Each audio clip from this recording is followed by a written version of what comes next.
স্বাগত ডিবিসি সংবাদে। আপনাদের সাথে আছি ইশরাত জাহান। এবার খবরের বিস্তারিত। ইরান ইসরায়েলের সংঘাত মধ্যপ্রাচ্যকে দাঁড় করিয়েছিল যুদ্ধের দোরগোড়ায়।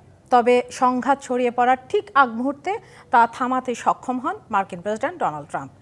কাতারের মধ্যস্থতায় এবং ট্রাম্পের হস্তক্ষেপে কার্যকর হয় দুই দেশের 12 দিনের আকাশযুদ্ধ। তবে ইরানের বিরুদ্ধে যুদ্ধবিরতি লঙ্ঘনের অভিযোগ ইসরায়েলের। আইডিএফকে কঠোরভাবে প্রতিহতের নির্দেশ দিয়েছেন দেশটির প্রতিরক্ষামন্ত্রী। এদিকে ক্ষেপণাস্ত্র ছোড়ার অভিযোগ প্রত্যাখ্যান করেছে তেহরান। ইরান ইসরায়েল সংঘাতে এবার মোড়লের ভূমিকায় মার্কিন প্রেসিডেন্ট। কাতারের মধ্যস্থতা এবং ডোনাল্ড ট্রাম্পের হস্তক্ষেপে দুই দেশের মধ্যে কার্যকর হয় যুদ্ধবিরতি। এর আগে ডোনাল্ড ট্রাম্প তার মালিকানাধীন সামাজিক যোগাযোগ মাধ্যম ট্রুথ সোশ্যালে ঘোষণা করেন যুদ্ধবিরতিতে সম্মত হয়েছে ইরান ইসরায়েল দুই পক্ষ। এর কয়েক ঘন্টা ব্যবধানে ট্রাম্প আবারও পোস্ট করেন যুদ্ধবিরতি এখন কার্যকর হয়েছে এবং দয়া করে এটিকেও লঙ্ঘন করবেন না। যুদ্ধবিরতি কার্যকরের বিষয়টি নিশ্চিত করা হয় ইরানের পক্ষ থেকেও।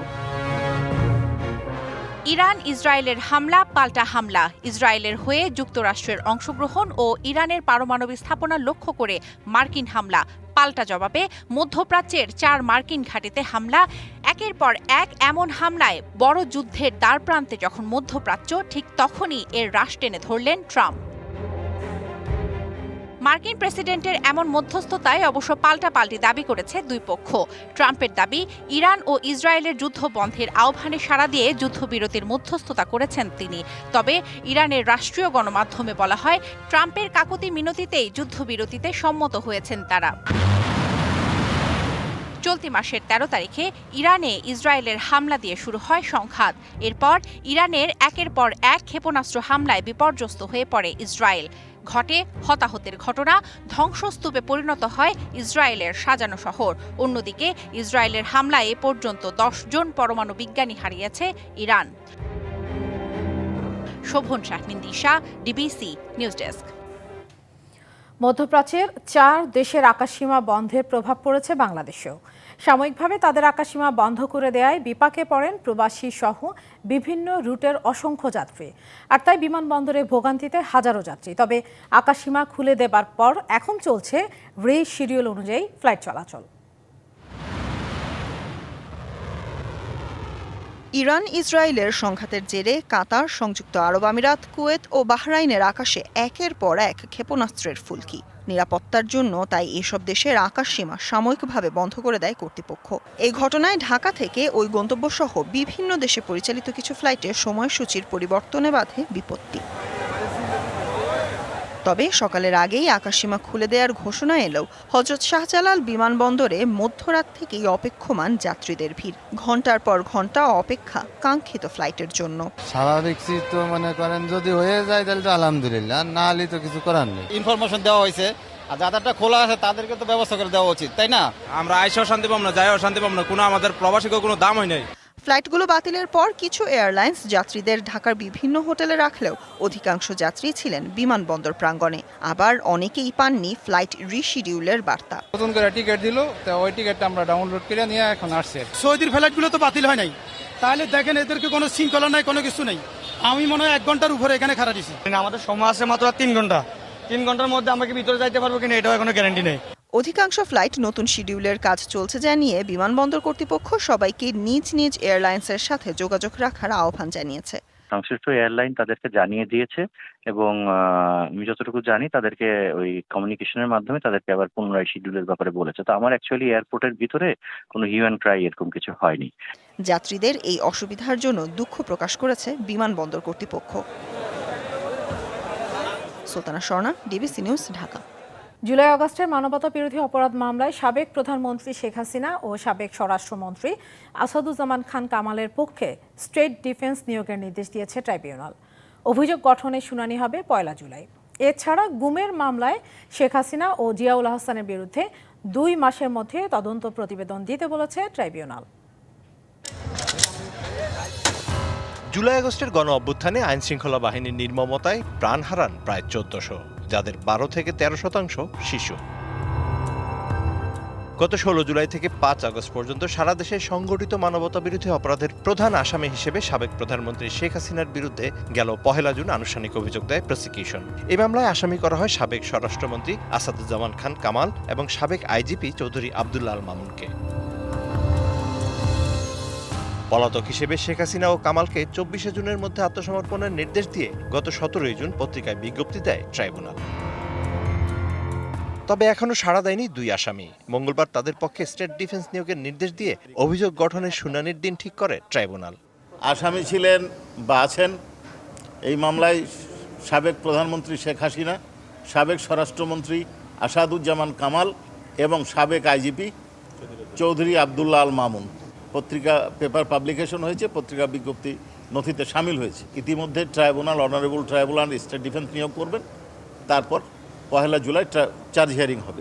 কোন ভিত্তিতে এই নিয়োগ তার ব্যাখ্যা করেন চিফ প্রসিকিউটরের আইনি পরামর্শক। আসামি পক্ষে স্টেট ডিফেন্স কাউন্সিল নিয়োগের বিষয়টি সম্পূর্ণই ট্রাইব্যুনালের এখতিয়ার, তবে এক্ষেত্রে দক্ষতা এবং অভিজ্ঞতাকে মূল্যায়ন করা হয়। এদিন আশুলিয়ায় 6 মরদেহ পোড়ানোর মামলায় 2 জুলাই আনুষ্ঠানিক অভিযোগ দাখিলের নির্দেশ দেয় ট্রাইব্যুনাল। শেখ হাসিনা ও ন্যাশনাল টেলিকমিউনিকেশন মনিটরিং সেন্টারের সাবেক মহাপরিচালক জিয়াউল আহসানের বিরুদ্ধে গুমের মামলার তদন্ত প্রতিবেদন দিতে প্রসিকিউশনকে আরও 2 মাস সময় দেয় আদালত। Mizan Ahmed, DBC news, Dhaka. কোনো ধরনের মব সন্ত্রাসকে প্রশ্রয় দেওয়া হবে না, দোষীদের আইনের আওতায় আনা হবে, জানিয়েছেন ডিএমপি কমিশনার। অবশ্য বিএনপি সিনিয়র যুগ্ম মহাসচিব রুহুল কবির রিজভী প্রশ্ন তুলেছেন, পুলিশের উপস্থিতিতে কিভাবে মব হয়? সরকার গতিশীল না হলে এরকম ঘটনা ঘটতেই থাকবে বলে শঙ্কা তার। গণ অভ্যুত্থানের পর থেকে বিচ্ছিন্নভাবেই দেশের বিভিন্ন স্থানে সৃষ্টি করা হয় মব সন্ত্রাস। একের পর এক হেনস্থার শিকার হন অনেকেই। তার সবশেষ শিকার হলেন সাবেক প্রধান নির্বাচন কমিশনার KM নুরুল হুদা। গেল রবিবার রাতে উত্তরার বাসভবন থেকে তাকে হেনস্থা করে তুলে দেয়া হয় পুলিশের হাতে, আর তারপরেই শুরু হয় নানা আলোচনা সমালোচনা। সরকারের পক্ষ থেকেও বলা হয় মব সন্ত্রাসকে কোনোভাবেই প্রশ্রয় দেয়া হবে না। এরই ধারাবাহিকতায় মঙ্গলবার দুপুরে ডিএমপি সদর দপ্তরে এক অনুষ্ঠান শেষে সাংবাদিকদের ডিএমপি কমিশনার জানান, ঘটনাগুলোর সঙ্গে জড়িতদের ছাড় দেয়া হবে না। আমরা একটা মামলাও নিচ্ছি যাতে এই ধরনের ঘটনা না ঘটে, যেটা বলা যায় যে মব জাস্টিস। আমরা মব জাস্টিস অ্যালাউ করতেছি না। আমরা অনেক মামলাও নিয়ে নিছি, কেউ যেন কোনো অপরাধীকে ধরার জন্য না যায়। আপনারা আমাদেরকে খবর দেন, আমরা যাব, আমরা ধরব, আমরা তাদের বিরুদ্ধে আইনগত ব্যবস্থা নেবেন। আর বিএনপির সিনিয়র যুগ্ম মহাসচিব রুহুল কবির রিজভী উল্টো প্রশ্ন তোলেন, পুলিশের সামনে মব সন্ত্রাস কিভাবে হয়? আদালত প্রাঙ্গণে পুলিশ দাঁড়িয়ে থাকে নীরবভাবে, সেখানে কি করে একজন আসামির উপর আক্রমণ হতে পারে? আসামির নিরাপত্তা তো সরকারের, তাহলে পুলিশ কি দায়িত্ব পালন করছে না? পুলিশের মধ্যে কি দোসররা আছে? রাজধানীর শেরেবাংলা নগরে সাবেক রাষ্ট্রপতি শহীদ জিয়াউর রহমানের কবরে শ্রদ্ধা নিবেদন শেষে রিজভী আরও বলেন, সরকার গতিশীল না হলে মানুষের নিরাপত্তা নিশ্চিত করা সম্ভব নয়। ইকবাল অনিক, ডিবিসি নিউজ, ঢাকা। জাতীয় রাজস্ব বোর্ড এনবিআর এর চলমান সংকট সমাধানে আগামী বৃহস্পতিবার বৈঠক ডেকেছেন অর্থ উপদেষ্টা ডক্টর সালেউদ্দিন আহমেদ। যদিও এই বিষয়ে জানতে চাইলে এনবিআর সংস্কার ঐক্য পরিষদের পক্ষ থেকে জানানো হয়, কোনো আনুষ্ঠানিক চিঠি তারা পাননি। তাদের দাবি, বাস্তবায়নে দৃশ্যমান কোনো উদ্যোগ গ্রহণ করা হয়নি বলে অভিযোগ তাদের। তাই আলোচনার প্রস্তাব গ্রহণ না করে আন্দোলন চালিয়ে যাওয়ার ঘোষণা দেন আন্দোলনকারীরা। এর আগে সকালে এনবিআর চেয়ারম্যানের অপসারণ সহ 4 দাবিতে দ্বিতীয় দিনের মতো কলম বিরতি ও অবস্থান কর্মসূচি পালন করেছেন এনবিআর কর্মকর্তারা। দুপুরে কর্মসূচি শেষে রাজস্ব ভবনের প্রেস ব্রিফিংয়ে তারা অভিযোগ করেন, আন্দোলন বন্ধে নানা ধরনের নিপীড়নের খড়গ নেমে এসেছে। এছাড়াও এনবিআর চেয়ারম্যান হুমকি ধামকি দিচ্ছেন তাদের।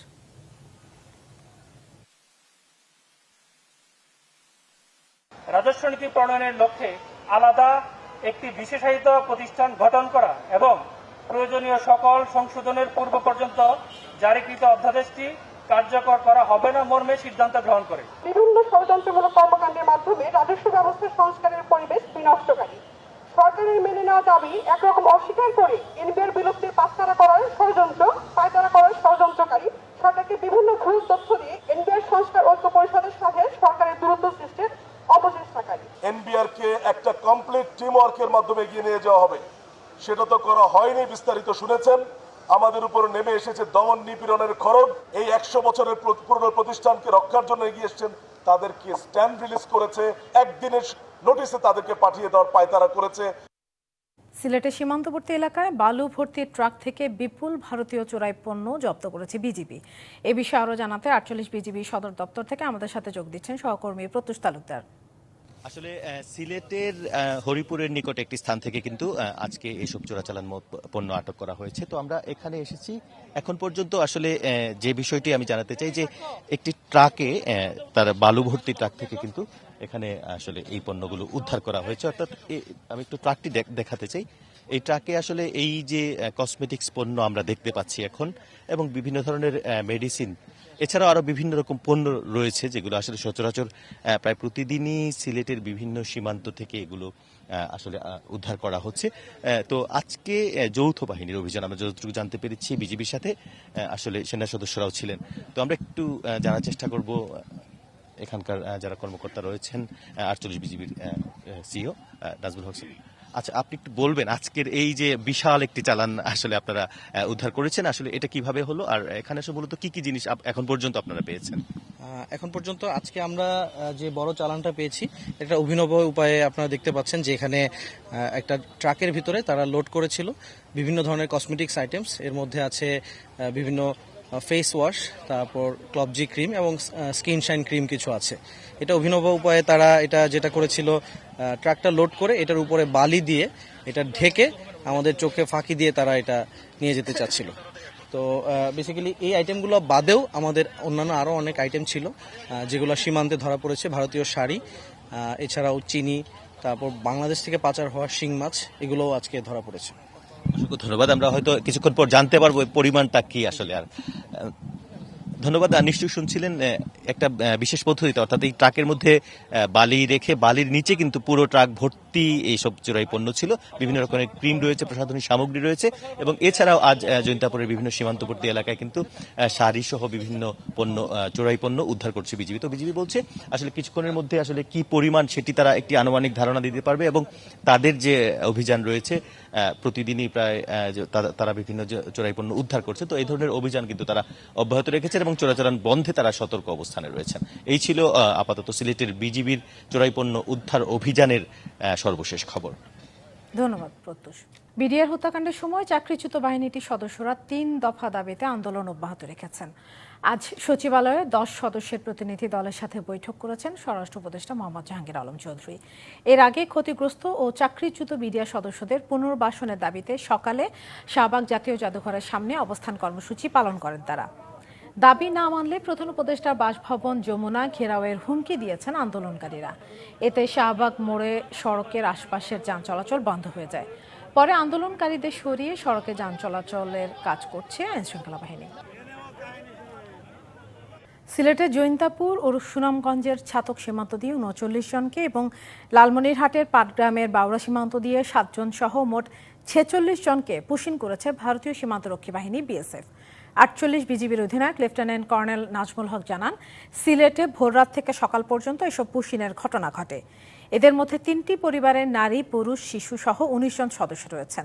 তাদের বাড়ি কুড়িগ্রামে। একইভাবে সুনামগঞ্জের ছাতকের নোয়াকোট সীমান্ত দিয়ে 20 জনকে পুশিন করা হয়। এদের মধ্যে 19 জনের বাড়ি কুড়িগ্রাম ও একজনের বাড়ি পাবনা। এদিকে মঙ্গলবার ভোরে লালমনিরহাটের পাটগ্রামের বাউড়া সীমান্ত দিয়ে 7 জনকে পুশিন করা হয়। পাটগ্রাম থানার ভারপ্রাপ্ত কর্মকর্তা মিজানুর রহমান জানান, মসজিদে আশ্রয় নেওয়া পুশিন হওয়া ব্যক্তিদের আপাতত একটি বিদ্যালয়ে রাখা হয়েছে। তাদের নাগরিকত্ব যাচাই বাছাই করে পরবর্তী সিদ্ধান্ত নেওয়া হবে। এদিকে পুশিনের ঘটনার পর পতাকা বৈঠকের ডাক দিয়েছে বিজিবি। মাগুরা সদর উপজেলার ভিটাসাইর এলাকায় যৌথ বাহিনীর অভিযানে জেলা ছাত্র দলের সাবেক সাধারণ সম্পাদক আবু তাহের সবুজকে অস্ত্র, গুলি ও ইয়াবা সহ আটক করা হয়েছে। বিকেলে মাগুরা আর্মি ক্যাম্প এবং সদর থানা পুলিশ যৌথভাবে অভিযান পরিচালনা করে। অভিযান চলার সময় আবু তাহের সবুজের বাড়ি থেকে একটি দেশীয় পিস্তল, 1 রাউন্ড গুলি, 15 পিস ইয়াবা ট্যাবলেট এবং একটি রামদা উদ্ধার করা হয়। উদ্ধার করা পিস্তল ও গুলি বাড়ির সীমানা প্রাচীরের ওপরে একটি লাল ব্যাগে মোড়ানো অবস্থায় পাওয়া গেছে। বীর মুক্তিযোদ্ধা অবসরপ্রাপ্ত group captain M Abul Kalam আজাদের ফিউনারেল প্যারেড অনুষ্ঠিত হয়েছে। গত 21শে জুন কলকাতায় হৃদরোগে আক্রান্ত হয়ে মারা যান তিনি। মঙ্গলবার বাংলাদেশ বিমান বাহিনী ঘাঁটি বাসার প্যারেড গ্রাউন্ডে মরহুমের ফিউনারেল প্যারেড এবং নামাজে জানাজা অনুষ্ঠিত হয়। অনুষ্ঠানে সেনাবাহিনী ও বিমান বাহিনীর প্রধান এবং সামরিক বাহিনীর ঊর্ধ্বতন কর্মকর্তাগণ এবং অন্যান্য পদবীর সদস্যরা উপস্থিত ছিলেন। মৃত্যুকালে তাঁর বয়স হয়েছিল 75 বছর। তিনি স্ত্রী, 3 পুত্র এবং অসংখ্য গুণগ্রাহী রেখে গেছেন। 1971 সালে স্বাধীনতা যুদ্ধে তার অবদান জাতির কাছে চিরস্মরণীয় হয়ে থাকবে বলে জানান তার সহকর্মীরা।